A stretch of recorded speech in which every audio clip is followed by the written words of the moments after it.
Hello everyone, welcome back on the Sumo channel. Guys, I'm Ramkesh Singh, Unity game developer, YouTuber and blogger. In this video, we are going to talk about senior Unity developer interview question and answer. So I have 6.7 year of experience in Unity game development. Basically, I provide my all interview questions here so that anyone can take benefit. And if you are going on the YouTube, I have already shared for the fresher and experience give interview and face any question answer, so I share with you. So if you are going to search Unity interview question and answers, so here my video will come. So here you can see अपने बच्चों को this is a very important video you should watch because there are so सुरक्षित many stuff I have covered there. And today is also another experience in which I am going to cover separate questions, and it is a real-time question like whatever I got in my interview. So you have to watch this one. And people were asking for this PPT, so at that time I lose from my system, so I cannot provide that one. But soon what I am planning that we will provide this PPT also. We will create again with the same question. So for it is for fresher and experience also. And then here on my Patreon page you will get on some price, so it will not very much but a very minimal price, so that I can take my time money, so that I can take my time money, because it really take a lots of time to create the PPT and share with you. And from the YouTube it will really not help us in terms of making money, but your comment really inspire me. Lots of people comment here, lots of people correct me there was any mistake, so that's really great. So let's start the today video. We are going to cover about the senior Unity developer, and basically I faced in my interview, so I will talk about it. So here I want to tell you that the experience, people ask many question about the programming patterns, design pattern, architecture pattern. So people ask question. So in last of this I have provided two links from where you can download the project and learn that how project have used the design pattern, architecture, so everything you will get. So let's start this today video. And this will also you will get here, so you can grab, make sure that you are checking out. In the description I will provide the link of this. So let's start the today video. So our first question is that people ask that what is enumerable in Unity. So enumerable, basically we have used so much enumerator, like whenever we use the coroutine. So enumerable is also, you can say that it is a interface that represent the collection of object that can be iterate over. If you are talking about for each loop, so for each loop work on the basis of the enumerable, basically it just iterate the collection of object. And it is very useful if you are just very feel very easy to use it, like whenever you get the enumerable game object. So basically active game object, it is an internal method which provide the data, so it used in the for each loop. And this method takes an enumerable game object as a parameter. It can accept any collection that implement enumerable. Basically whenever you are trying to use enumerable, you can use any type of collection with it. So here you can see that is a list you can use, like I have used enumerable as a game object, so I can use as a list, I can use as a stack, so I can use any collection here or any area of game objects or other collection type. And it also support the link queue, and it also return the list, like here you can see this is the returning the list. So this is the first question, that what is enumerable. So this is the explanation, and let's move further for the second question, that is the what yield keyword. So yield keyword, in my previous tutorial I have also explained in my previous question, but let me explain much more about it. So basically yield keyword, what is used for. So basically it control the iteration, like here you can see yield keyword in C# used in conjunction with enumerable and enumerator. Basically when we use coroutine, so we use yield wait for second to allow a method to return elements one at a time. So whenever we will use yield, so it just wait for that, means it control the iteration, it just jump on another one. And here you can see this enables method to generate return values on the fly as well as they are needed, which can be more efficient and can make code easier to work with. And it is also a very good way and efficient way, because it is not heavy, it take time, and pause the execution and then return the current element, then resume execution again. So basically it control the execution order. Here you can see yield return, so basically compiled in state machine. So basically yield return basically work with the state machine. You know, in animation we use the state machine. What it does, like it pause the means there will be some state machine like pause and execution resume. So on the basis of that it works, and whenever you are going to use yield break, so it will stop the execution and it will come out. And it is also great for memory. You can see only one element is in memory at a one time, which is especially useful when dealing with the large collection or stream of data. And if you are seeing that whenever we are creating the request in Unity and we are getting lots of collection, lots of list, at that time we manage in coroutine, because it really help us, because we use the yield as well as we are using the coroutine. So it is making powerful to coroutine by using this feature. It's really great. Read this thing and you really learn what is the yield keyword. And here is another question, that time complexity while adding element in list. So it was asked in my interview. So it's depend on many things. Like in average case, if you are adding in the end of list, so there is no any issue, means you have to just add one element. So the time complexity will be big O1. And in worst case, let's suppose list is full and you have to create new list with large size and copy.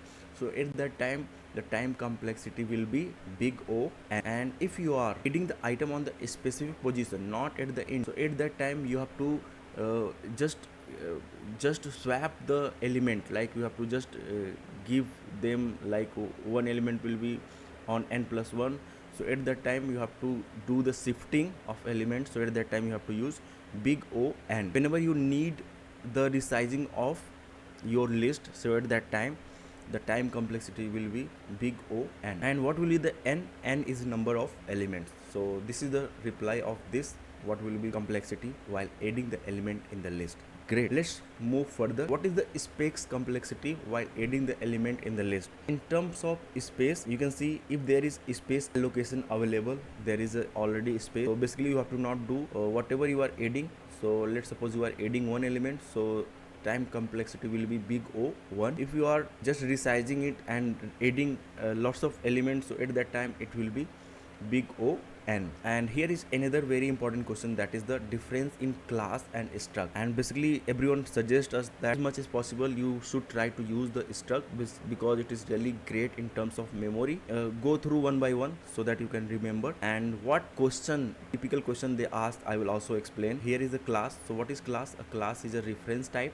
So this is the thing you have to remember. It is a class is a reference type, and struct is a value type. Okay, what is the meaning of this we will talk about, so don't worry about it, but you have to always remember class is reference type. Actually, whenever you are changing the value through the object, it will be changed, but whenever you are trying to change the value, so it will not change, because it always carry the copy of actual struct. And class, so you can see object of class are allocated on the heap memory. So you have to always remember class work with the heap, and the memory of object is dynamically allocated and managed by the garbage collector. In the class, basically it works with the heap, and garbage collector also work in the class. In struct, object of struct are typically allocated on the stack.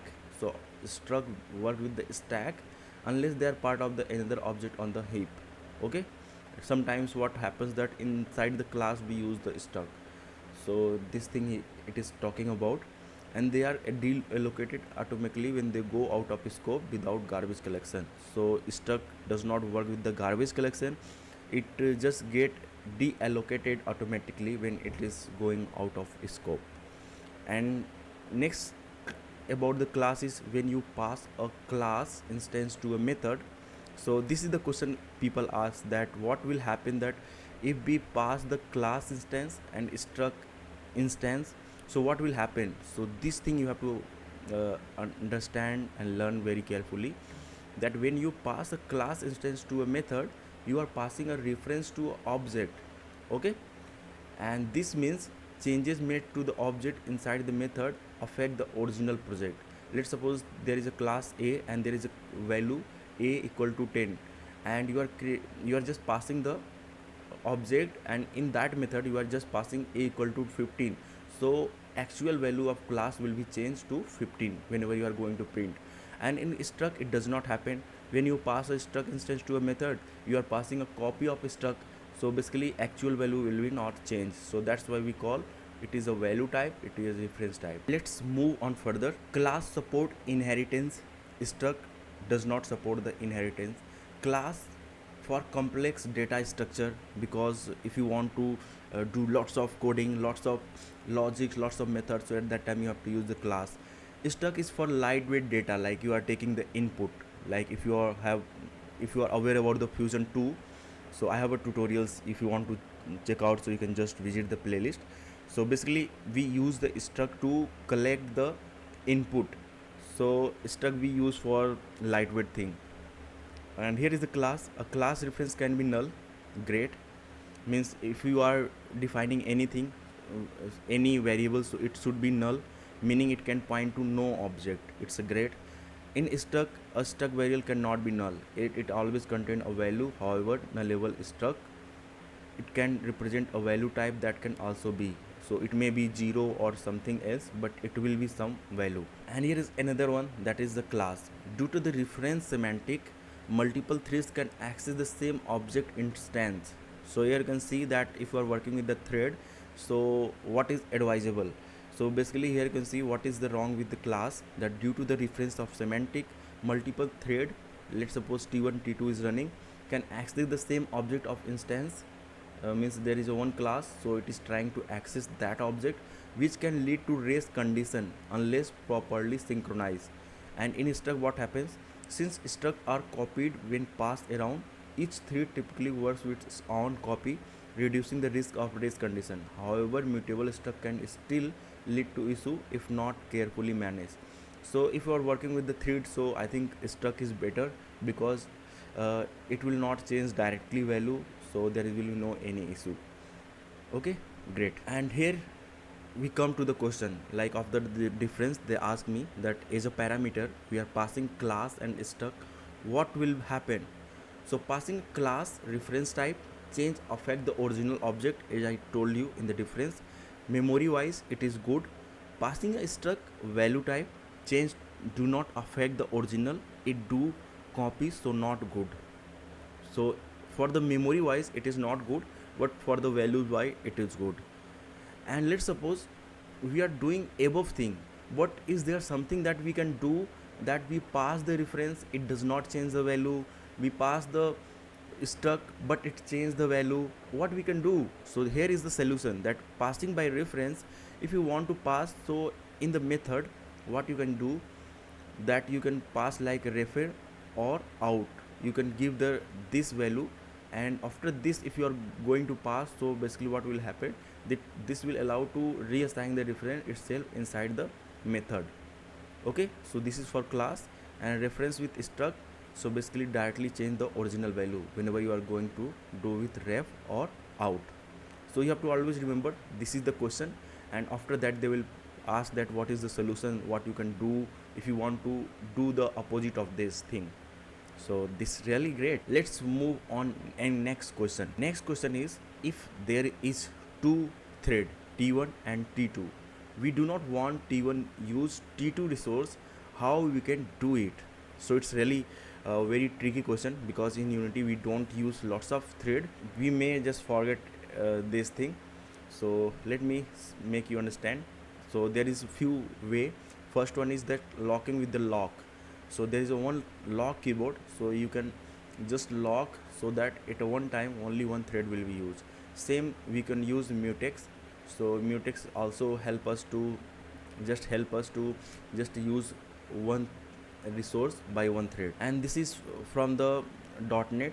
So basically they use semaphore, it is almost like mutex, and it help us to just assign one thread to one resource, means at a one time. Okay, and there is also that they create the list like thread local storage, resource should be completely independent for each thread. So this is also way. So there is four way: locking, lock, and using mutex.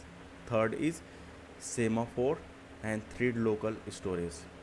So these are the way. And as an interviewer sometimes we become very aggressive, because they starting ask very college time questions, and we everything we do not use in real world, means whatever we create the application we don't use.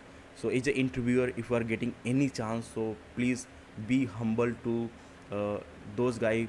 If you are taking the interview, that everything is not getting used in game development and people just forget it. So just ask the genuine question, what are the things getting used in your development, so that they can reply. And people just started asking very difficult, you can say not difficult, but very old question that is never used in our development. And here is the thread in Unity, can we use it? So yeah, in Unity we use main thread, and we can use multiple thread also, but that is not very much safe. So here you can see you can use thread in Unity for tasks that are independent of Unity main thread, because everything in run in the main thread, so we don't want to disturb anything, and do not involve direct manipulation of Unity object. Like we cannot change anything in the Unity main thread, so that it can jump to the crash. So what we can do, you can use the standard C# threading classes such as thread, thread poll or task to run code on the separate thread. So if you want to do a separate thread, so you can do, but you have to make sure that you are not disturbing the main thread. Okay, the pass thread result to main thread. So how you can basically, if you are doing anything, so what you can do, whatever you are getting the result, because main thing is running in the main thread, you let's suppose you are running T1 thread, and if you are getting any result, so that result need to pass to the main thread, so that it works, it can get applied. So for this we use Unity main thread dispatcher, or we can use Unity coroutine. So basically you have to remember this, Unity main thread dispatcher, or we can use Unity coroutine when, let's suppose T1 is getting any result and we want to pass to main thread. Great. Let's jump to the another question, that is the Unity job system and task parallel library.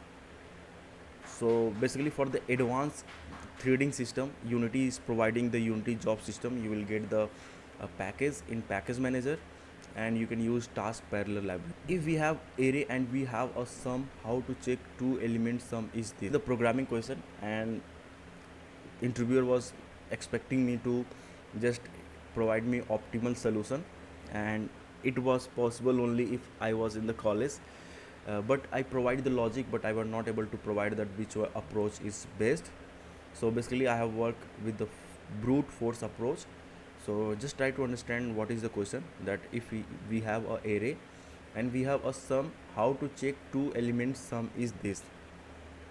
So basically we can use the brute force approach, and basically we have to run two loop with I and j plus 1, and then we will just try to add like ai plus a j plus 1 and equal to sum.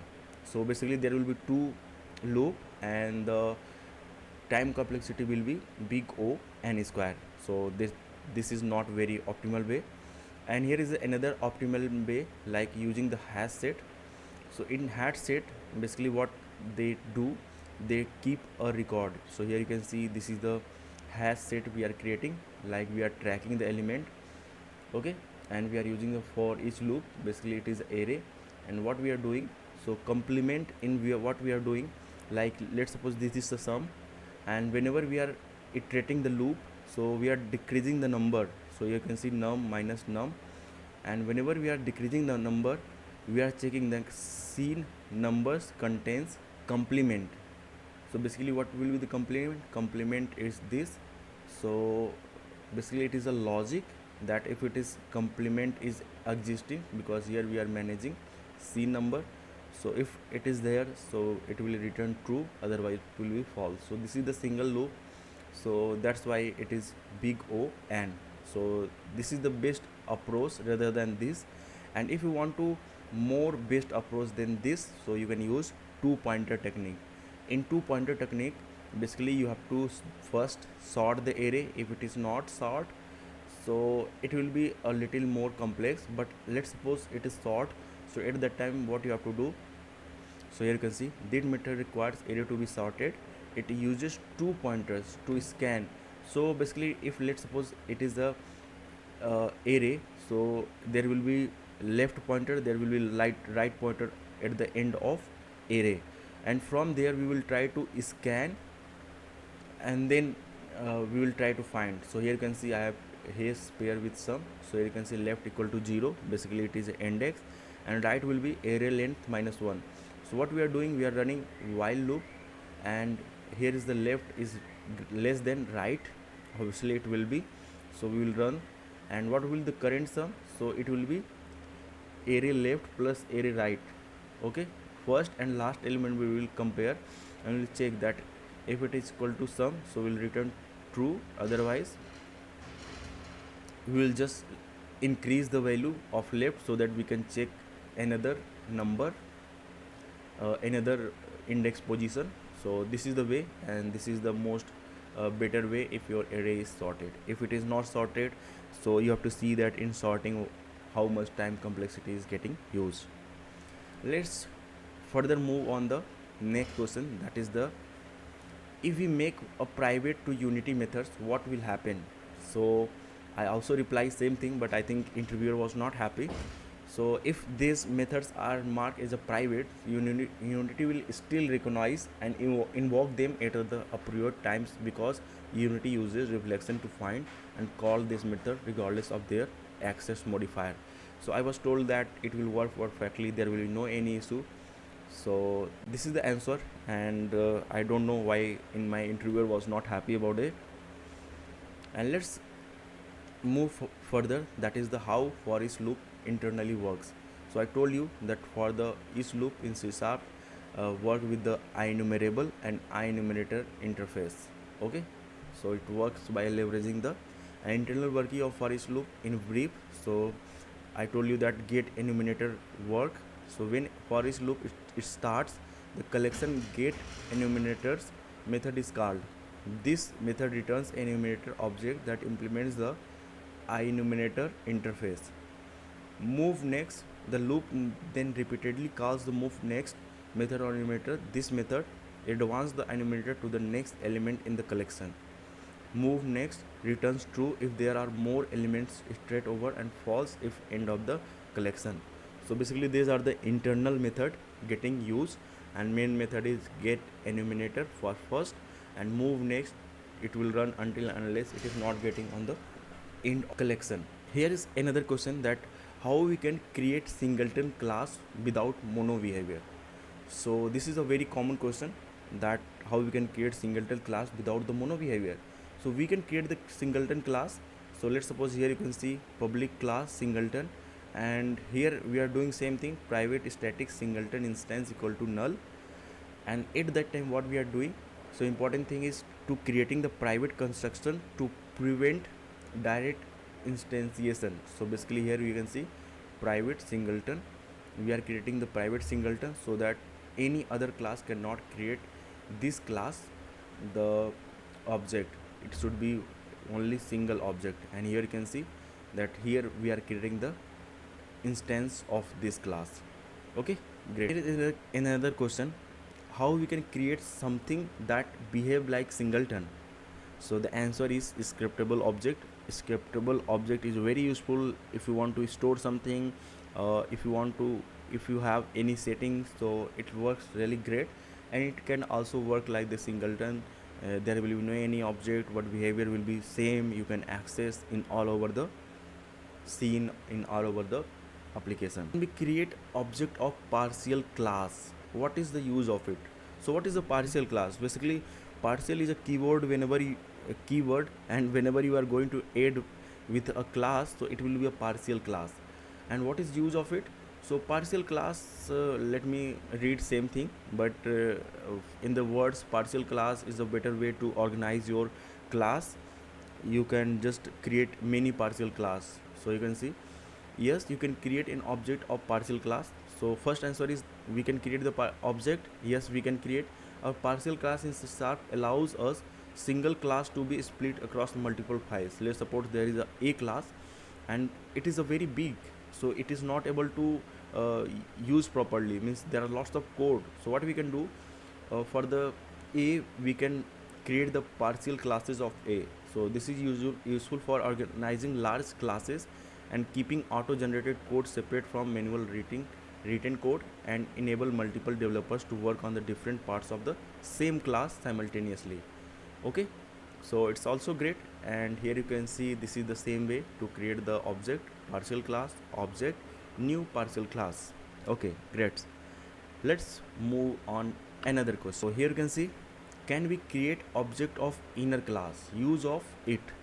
So what is the inner class? So let's suppose there is a class A, and in that class A we are trying to create another class, so that is the inner class. And we also call it, you can say, nested class. In nested class you can uh, create many classes inside one class. So you can also create the object of inner class, also known as nested class, in C Sharp. In inner class is class defined within the another class. It can be useful for logically grouping classes that are only used in one place, or for encapsulating complex structure within a parent class. So let's suppose we don't want to create many classes for encapsulation, so at that time we can use the inner classes. And here is another question, can we create object of shield class? So first tell me what is the shield. So basically it is also a keyword, sorry, and we add with the class, and it stop this class to getting inherited by another class. So here you can see uh, about the create the object. Yes, you can create object of shield class in C Sharp. A shield class is a class that cannot inherited by any other class.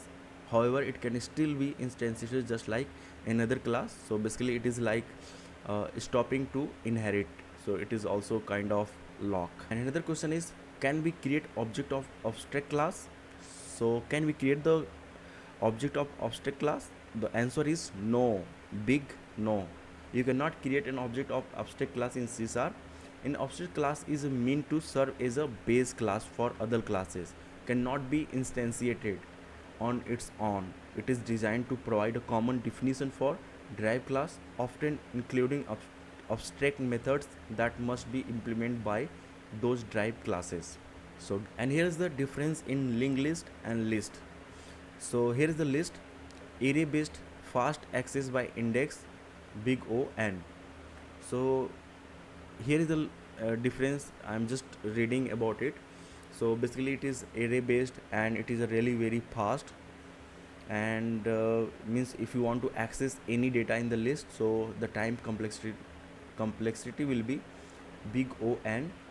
And if you are trying to insert anything in list, so it will be very hard. So at that time time complexity will be very high, like big O n. And more memory efficient, it is great and ideal for use cases where elements are frequently accessed by index. The size of list does not change often. Okay, great. And in linked list, it is memory wise, it is not good, but if you want to insert and delete the data, so it is really great. And why memory wise it is not great? Because it is a node based, and it contain the data of another node, so it take lots of memory. So if you are trying to access any data, so it will require big O n. And if you are trying to insert and remove, so it will be very fast, so time complexity will be very less. So this is also a question, like tell me about the A star algorithm. So what is the A star algorithm? So you know about that, whatever we use inside the Unity agent to just track the path, so it take the shorter path. I'm not able to remember that what we use inside the Unity. There is a one AI tool, I'm not able to exactly remember, but it is trying to get a path. So it also using the A star algorithm. So basically it is a popular and efficient path finding and graph traversal algorithm that is widely used in various applications such as video games, robotics, AI. It is designed to find the shortest path from the start node to goal node in a weighted graph. So it's a really very yeah. So in Unity for the navmesh agent we use this algorithm. People ask me that what, so here is another question, that is the what is the backtracking in algo. So basically what is the backtracking? So basically backtracking is like trying a way, and if it is working or if it is a solution, so it's great, otherwise you have to just remove that and try to another solution. So here is the question, here is the answer. Like backtracking is a general algorithm technique used to solve the problems by incremental building the candidates for solutions, and abandoning those candidates means, abandoning means backtracking, like getting back if it is not useful, as soon as it is determined that they cannot lead to valid solution. It is try to get the solution, and if it is good, so it's great, otherwise it just abandon the candidates, like whatever he's trying. Like you can say it is called backtracking, and whenever it feels like it is not a valid solution. So key concept of backtracking: incremental construction. The algorithm build the solution step by step. It step is choose one option out of many and proceed with the that choice, like 1 to 5. So it choose one means it try 5 but it choose only one, which one is best. Here is the pruning. As algorithm progress, evaluates whether current partial solution is still valuable candidates. If it is not, algorithm discard and prune that branch and backtrack to previous step to explore the options. So basically, it continuously check, and prune means remove, and means it getting updated. Like it always try to find the best. So backtracking: when algorithm realize that current path does not lead to solution, it backtracks to previous state and tries to different path. This process continue until its possible path have been explored, a solution is found. So it's really great. Is use cases of it. So in NQueen problems, maybe you in data structure you have heard about NQueens. So it have been long time. I was really not able to remember those things, but interviewer was stuck on these questions, and mostly we don't use it. Means in Unity there are lots of thing. It is pre-made, so we have to not go in internally and see what is going on, why it is going on. It is not our work. If we are designing a game engine, so at that time it is necessary, compulsory. But currently they have provided the vector 3 dot distance, so we are not going to see that why it is working, why we write the lots of code. So there is no any need of it. It is my thought. What you think, you can let me know in the comment. And here is the Sudoku solver. So it is also a puzzle, and maze solving, it is also a puzzle. So basically it try to solve the puzzle thing. What is the difference in dictionary and set? So I was aware about this dictionary, and I was not aware about the set. Means I was aware about the set, but I was not aware that hash set is set. So I was not about that this is the same name. So you are very lucky that you are getting to know. So here you can see, in C#, both dictionary and hash set often refer to a set in other language. You can see are data structure that use hashing internally to manage their element efficiently. However, they serve different purpose and distinct characteristics. So in dictionary we store key value pairs. It's really great, and it also use the hash. Okay, and key should be unique, and you can quickly retrieve the values associated with the given key. And it is the set, hash set, we also use in the Photon Pon2. So store unique elements, useful when you need to keep track of collection distinct items and perform fast membership checks. So basically there should be item with the unique elements, and you can easily, in a very fast way, you can access those things. And here is the another question, that what is the time dot unscaled delta time? So in my first year of experience I was aware about it, but in that time I was really not able to remember that thing. So basically in Unity it run on the basis of its own time, which is called time dot time scale. And whenever you are it this provide in seconds. So whenever you are going to do like time dot time scale equal to 0, so it will pause the application. But if there is something that you want to work, like it should be animation, it should be your timer, so at that time you need time dot unscaled time. So it is not dependent on those, and it will work. So here you can see in Unity, time dot unscaled time is a property that represents the time in seconds that has passed since the last frame, and independent of game time scale. So it is not dependent on this. and this means it is not affected by any changes to time scale, which is often used to control the speed of game. Like sometimes if you want to perform the slow motion stuff, so at that time we use this value time scale equal to 0 0.8 and 0 0.5.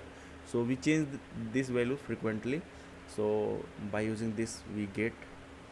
And here is the use case of it, like pausing the game, timers, UI, animations. And here is the difference in tree and graph.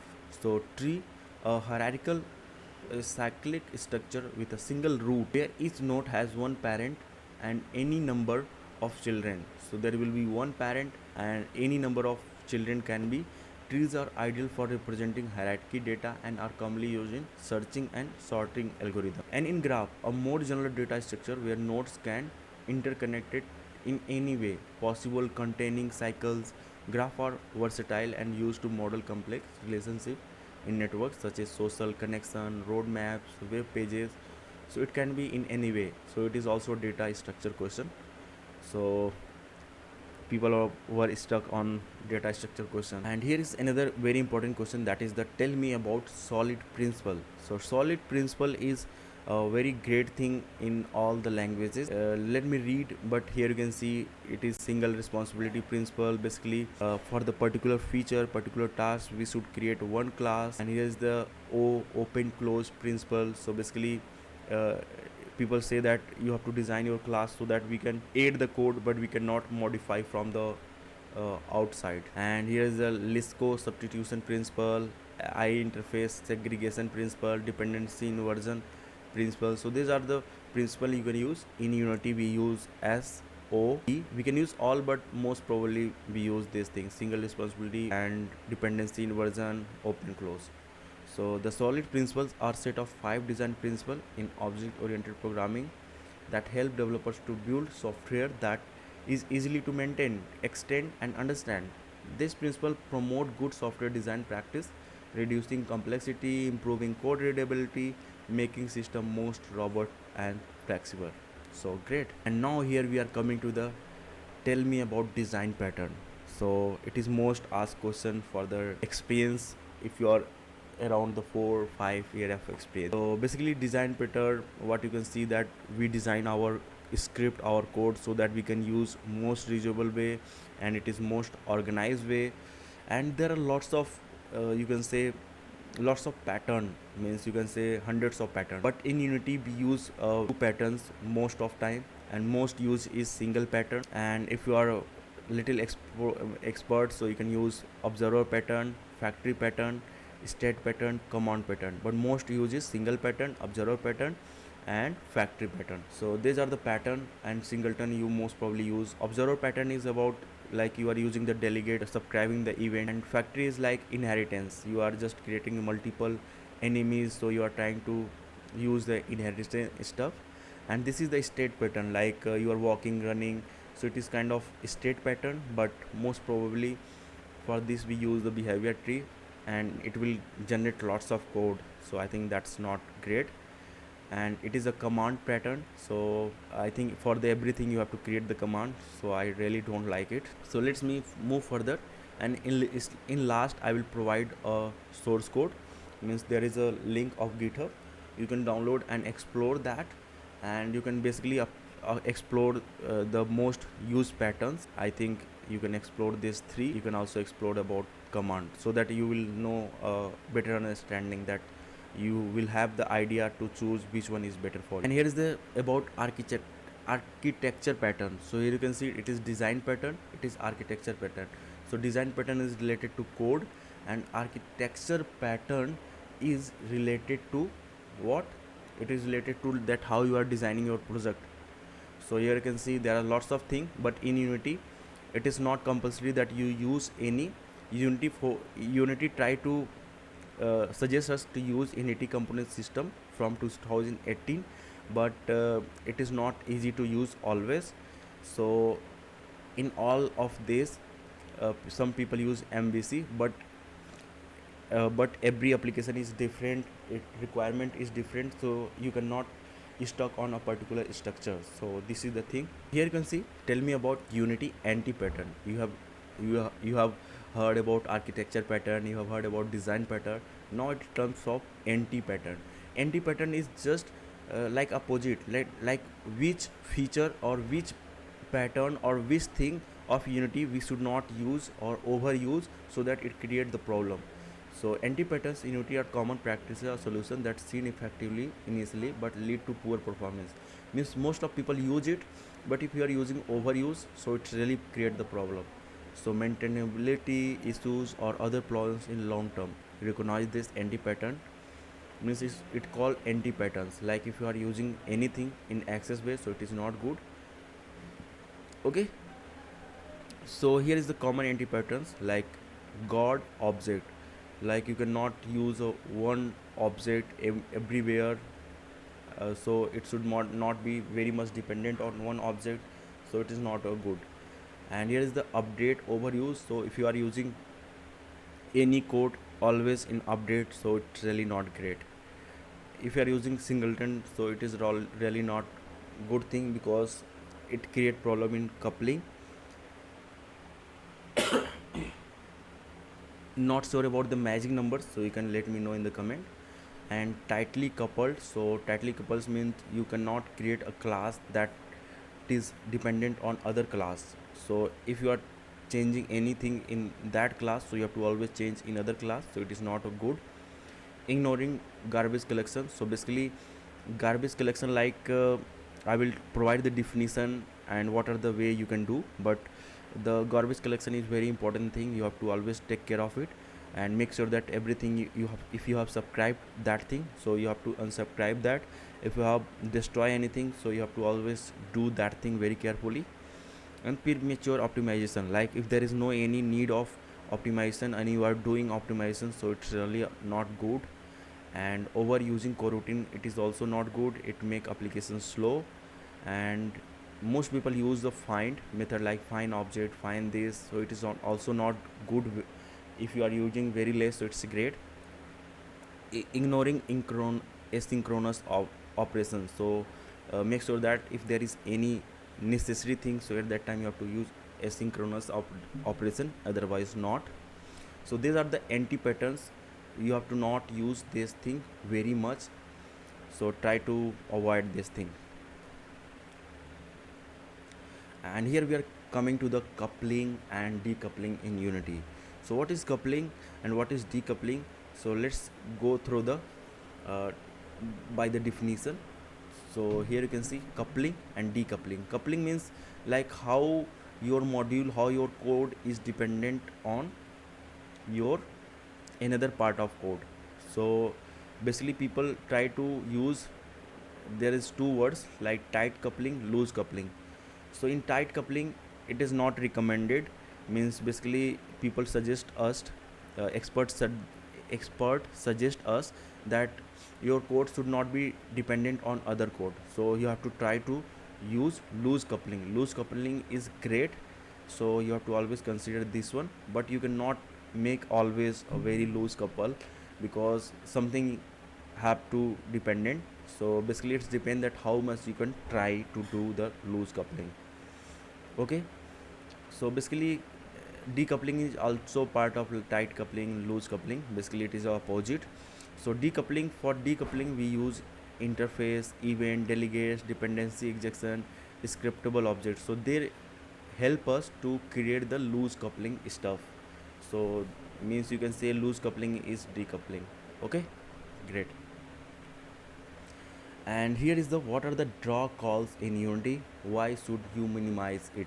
So basically draw calls, like we use the texture, we use the sprite, so it is a command to send to GPU to draw the object.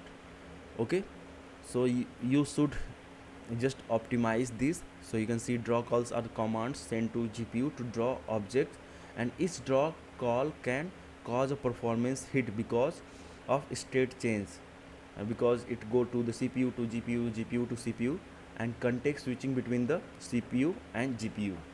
Minimizing draw calls is crucial to improving rendering performance, especially on the lower end hardware like mobile or VR devices. Okay, so there are so many way we can do it, but at this moment I'm not sharing that. And here you can see how would you optimize memory usage in Unity game. So here you can see use object pooling, compress texture, use efficient data formats like binary, JSON for data storage, manage assets efficiently, like we can use asset bundle or addressable.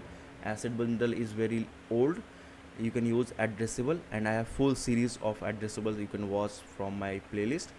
And minimize allocation that use frequent garbage collection, and you can also compress the light map resolution.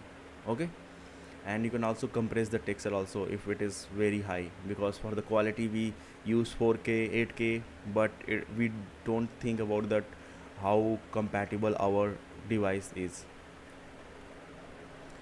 And here is the question, how multiplayer SDK internally works, like Photon, Punt2, Punt, Fusion 2, Normco, SFS, Unity Netcode, Mirror. So this question I was asked, but I was not sure that in my interviewers were aware about this question. So basically it is dependent on which multiplayer SDK we are talking about, and I don't know how internally they was, but whatever they have released, so basically they use the protocols like UDP, TCP, and their basic structure is like multiplayer SDK works providing framework that handles the complexity of networking, such as synchronization, matchmaking, event handling, data transmission. These are the key properties and feature. They use a combination of technique like authoritative servers, client prediction, rollback, interpolation, and interest management to ensure a smooth, secure, and responsive multiplayer experience. Each SDK might implement this concept differently based on its target use case, performance requirements, and platform compatibility. So these are the basic feature it should be integrate, and really not sure that how internally it works, but this question I was asked. So sometimes what happened that interviewer was not aware about those things and they have read from somewhere and they try to ask, and if you are expert on those things, so you will just catch them very easily. And here's the another question, and I was really not sure about it. What is the difference in WebSocket and socket? So you can see protocol efficiently designed to real-time bi-directional communication over a single TCP connection, making it ideal for web applications that require frequent low latency update. It is easy to use web environments, but it is limited to TCP. So WebSocket use TCP and it is bi-directional, and mostly it is used for web application. And here is the socket. So you can say it is a more advanced way, a more generic and low level networking abstraction that can use different transport protocols, means it use TCP and UDP. Most of multiplayer also use it, and is suited for applications that need fine grained control over the network stack or require protocols other than WebSocket. It offers greatly flexible and performance at the cost of increased complexity. Great. And here is the difference in socket and socket IO. So I was aware about the, means I was not really know about the socket and socket IO, but you can say socket IO is much more advanced, and it is a Java script library, and it is also robust, means you can say it is an extended version of socket. So socket is a low level network interface that provides the foundation of building any type of network application by using protocols like TCP, UDP. So you can say there was WebSocket, after that socket come, and now it is socket.io. Means three exist, but most robot is socket.io. Okay, you can say these are the different kind of versions or revolution of them. So in the socket.io in Unity we also use a high level JavaScript library built on top of WebSocket that provide real time bi-directional communication between the web client server with additional feature like automatic reconnection, event based communication. Means it also provide the event based automatic connection, protocol fallbacks. It simplifies the implementation of real time features in the web application. So it's a really robust. And here we come to the next question, that is the what is the fructum culling and how does it improve the performance in Unity. So fructum culling, basically you can see that we are not rendering those things which is not coming on the camera angle, whatever it is in front of camera. So you can see a technique used by Unity to improve performance by not rendering objects that are outside of camera's views fructum. Okay, the parametrical area of the camera vision means whatever camera is seeing, that is called fructum. So if it is out of that area, so it is not getting rendered. And is the second thing, it improves the performance by reducing the number of draw calls and GPU workload. Okay, and as object outside of view are not sent to graphics pipeline for rendering, so those things does not go inside the GPU for rendering purpose. What are some techniques for reducing memory leaks in Unity? So we'll talk about what is the memory leaks. So if I told you in one word that if there is something which is not needed us and it is inside the memory, so that is called memory leak. So you can see, avoid frequent instantiation and destruction of object, use object pooling. Great. Properly unsubscribe from event on disable and on destroy, it is also I told you. And use dispose, basically it works with the, like if you are using any model ML stuff. And also for the most script you can use, like use dispose for unmanaged resources and use I dispose pattern for object holding such as resources. So at one time I had faced the problem with the on disable and on dispose. I was not using this thing properly, so due to this my application was getting crash. And here is the monitor memory uses, using the Unity profiler to identify objects that are not being released. So we can also use that Unity profiler, and we can also download, there is another project to monitor the memory thing, so you can use that one. And I told you that what is the memory leaks, so it is same thing. Okay, so these are the things that are how we can perform, so I'm not going to explain this. And here is the what is difference between forward rendering and deferred rendering. So forward rendering work on the single pass, and it is a for the small kind of device like mobile and VR devices. Here you can see, like each object rendered in one or more passes based on the light affecting it. It's simpler and less GPU intensive, but less efficient with many lights. So basically it is not good for most of light, but performance wise it is great. And if your device is heavy, so you can use defer rendering. And in defer rendering it run with the two passes. So first pass create the G buffer storing like normals, depth and colors, and second pass calculates the lighting, and it's more efficient with multiple lights but consume more memory and is not suitable for older hardware or mobile device. Okay, great. Explain how async and await work in Unity. So basically we all know that if you are basically these things are from the .NET, and if you are going to use the asynchronous code like thread, so at that time you have to use async and await. So you can see async and await are used to write asynchronous code that does not block the main thread. In Unity they can be used for tasks like downloading files or making web requests without freezing the game. So these are the, you can say, uh, so async and await work with the thread, and it is from the .NET. So it's a great for if we are doing anything in the background. And here is the difference in coroutine, async and await, and invoke and thread. So these are the things that can run parallelly. So you know very well about the coroutines that are ideal Unity specific asynchronous tasks that should run over the several frames without blocking the main thread. So it is not a thread, it works with the main thread, there is no any issue, and they are easy to use and integrate seamlessly with Unity game loop, but cannot perform true multi-threading operations. And here is the async and await are powerful tools for true asynchronous programming, especially for IO bound tasks or heavy computation. They can run code on separate threads, but you need to handle threads separately carefully when interacting with the Unity UPI. and in addressable we also use whenever we try to download that. And invoke is based simple delayed or repeat method calls. Basically it is basically a method we can call on some particular amount of time, or we can call on repeatedly. And we know about the thread, like if you want to run anything, so we have to just use the thread safely. And here is the what is the assembly definition in Unity and why we should use it. So assembly definition, if you have worked with the unit testing, so at that time it comes to in the picture, like whenever you are creating any script or anything, so you have to assign it in the assembly definition.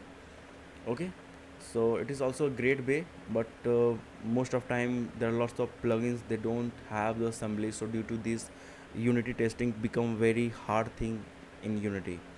So here you can see assembly definition file like .asmdef allow you to define custom assembly to compile only specific script, reducing compile times. They are used to create modular separated code base, helping manage dependency and improving project organization. Explain use of yield return null in Unity coroutine. So in Unity, in the coroutine we use this thing. So here you can see like pause the coroutine until the next frame. This is the use of yield return null, and allowing rest of code in method to continue executing on following frame. It is useful for waiting a single frame or breaking up long running tasks across the multiple frames. So great.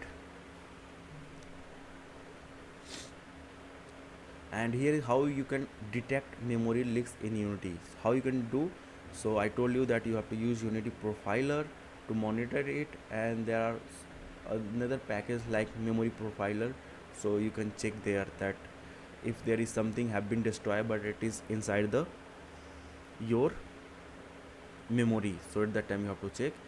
So here you can see should have been destroyed but still in the memory. Look for unexpected growth in mono heap. So there is a graph of mono heap, so you have to check that. And here is the explain the difference between client server and peer-to-peer architecture in Unity. So if you are expert in multiplayer, so there will be no any issue, but if you are just talking about first time in multiplayer, so that will be a issue. So in the client server there is a server, like in the world there are on different places there is server and client join the server. So whatever you are doing, it go to the server, and from the server it will go to the client. So this is how it work in the client server. And most of multiplayer SDK like Mirror, Unity Netcode, Photon Fusion 2, Server Topology, Norm Code, they work like in this architecture. And it does not support that there will be only one server in the world. It is a server work that in which area which server they are using to deploy. And in peer-to-peer there are many way, like you can say host client is also P2P, and if you are connecting to the a cloud, that is also P2P. So all client connected to directly each other and sharing game state data. It has lower latency and does not require a server, but more complex to manage and can be less secure, and it is also not good for performance wise. So you can see Photon Pun 2 works on this, Pun 1 work on this, Photon Fusion host mode work on this. So this thing, and also client and host also work on this. Okay, great. What is the share mode in Fusion 2? So if you have watched Fusion 2 my series, so you know very well about this thing. I have a proper series on it. I have worked with the Fusion 2. So in Fusion 2 there are multiple topology. So I have worked on the shared mode as well as I have worked on the host mode. So in shared mode basically every player have same authority, so it is like P2P. So there is I think if you are creating a social media application, so that's great, like metaverse kind of, but for the fast pacing application it will be not great. So this is the share mode in the Fusion. And here is the design pattern Unity demo. So this is the first one and this is the second one. So you can grab and learn that how they are using in their coding, and it will really improve your coding style, code readability, pattern, design. So it's a great. So now it is time to the end the video, and hope you learn something, hope you enjoy. If I have made any mistakes, so that you can comment in, you can do the comment so that I can improve. And if there is something you got in your interview, so also mention in the comment. And you can also share your interview questions so that other people can get benefit. So please don't forget to provide me your feedback, and this will be also available here, so you can just grab from here. And I'm just try to minimal price. I think it took me around uh, 4 to 5 hours to create this thing and record this thing. So that will be not very much price, it will be minimal so that everyone can grab it.